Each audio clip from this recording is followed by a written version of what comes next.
Guys, take teachers में sir ज़ैद आपको खुशामदीद करते हैं एक न्यू प्लेलिस्ट के साथ। जैसे कि आपको पता है कि हम लोग बड़ी बड़ी मल्टीनेशनल कंपनीज़ के ऊपर बात कर रहे हैं, उनका इंट्रोडक्शन, उनकी हिस्ट्री, उनके बोर्ड ऑफ क्या कहते हैं डायरेक्टर्स के ऊपर बात कर रहे हैं। तो इसी तरह की आज मैं एक 7 सीरीज़ लेकर आया हूँ, 7 एपिसोड लेकर आया हूँ, जिसके अंदर मैं आज जिस कंपनी के ऊपर बात करने वाला हूँ, उस कंपनी से सब उसको जानते हैं, बहुत बेहतरीन तरीके से जानते हैं, और उस कंपनी का नाम है स्नैपचैट कंपनी। ठीक है ना।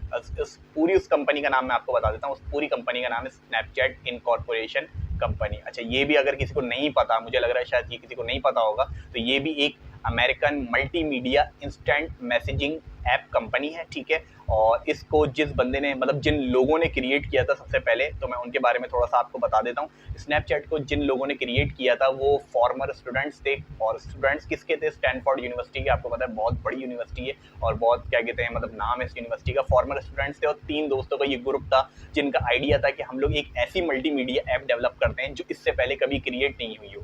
क्यों? क्योंकि वो जो 3 दोस्त थे वो अपना कोई एक बिजनेस क्रिएट करना चाह रहे थे, जिसकी हेल्प के लिए उन्होंने कहा कि एक ऐसी ऐप हमें डेवलप करनी चाहिए जो हम लोग ऐप्स स्नैप्स के जरिए उस डेवलप को ग्रो कर सकें, उसके जरिए मार्केटिंग कर सकें, उसके जरिए प्रमोशंस कर सकें। तो इस ऐप को, इस आइडिया को सोच के इन 3 दोस्तों ने अपने क्या कहते हैं इस ऐप को डिज़ाइन किया। और मैंने आपको बता दिया स्टैनफोर्ड यूनिवर्सिटी से इनका ताल्लुक था, फॉर्मर स्टूडेंट्स रह चुके हैं। अगर बात की जाए इन दोस्तों का नाम क्या था, तो पहले दोस्त का नाम था इवन स्पेगल। ठीक है। दूसरे का नाम था बॉबी मर्फी और तीसरा जो उनका दोस्त था रैगी ब्राउन। ये तीनों एक फॉर्मर स्टूडेंट्स हैं, जो तीनों का ग्रुप भी था।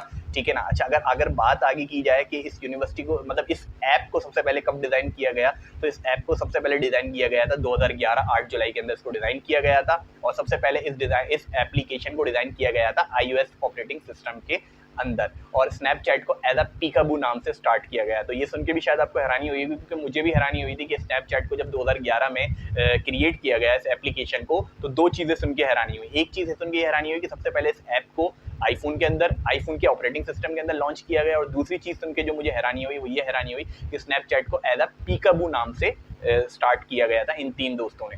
उसके बाद हुआ ये कि इनका जो एक दोस्त था जिसके बारे में मैंने जिक्र किया रैगी ब्राउन के नाम से, उसने इस कंपनी को, इस ग्रुप को छोड़कर या लेफ्ट कर तो इन 2 दोस्तों ने फिर दोबारा से इस कंपनी को रीलॉन्च किया। और फिर इस कंपनी का नाम 2011 उसी साल में 2011 सितंबर में इस स्नैपचैट को दोबारा क्या कहते हैं लॉन्च किया गया, और उसका नाम फिर रखा गया स्नैपचैट। ठीक है ना। तो मतलब दोबारा कहने का मतलब ये है कि पहले इसको लॉन्च किया गया था पीकाबू के नाम से, और फिर जो असल में नाम चलता हुआ आ रहा है 2011 से लेके अभी 2022 तक, तो उसका नाम रख दिया गया स्नैपचैट। ठीक है ना। अच्छा, अगर बात की जाए इसके बारे में, अगर थोड़ी सी और मैं डिटेलिंग आपसे कुछ शेयर कर दूं जो मैंने मतलब आपके लिए गैदर की थी। अगर बात की जाए कि 2011 के बाद नवंबर 2014 में, मतलब तकरीबन 3 साल बाद, 2.5 साल बाद, इस स्नैपचैट के अंदर एक फीचर, मतलब एक उसकी फीचर मुतारिफ करवाया गया जिसका नाम रखा गया स्नैप कैश। स्नैप कैश का फीचर ये होता है कि जो यूजर्स होते हैं, मतलब स्नैपचैट के जो यूजर्स होते हैं जिनका अकाउंट बना हुआ है स्नैपचैट पे, जैसे अगर मेरा अकाउंट बना गया है, तो 3 साल बाद एक फीचर इसके अंदर मुतारिफ करवाया गया है कि हम लोग इस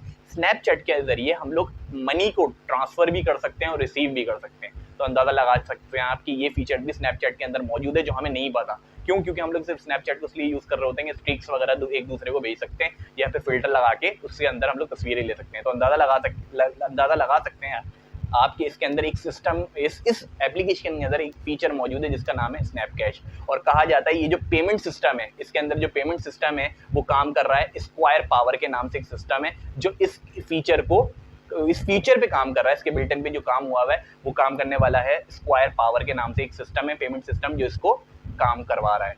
तो मिलते हैं नेक्स्ट वीडियो में, इस उम्मीद के साथ कि ये वीडियो आपको पसंद आई होगी। अल्लाह हाफिज़।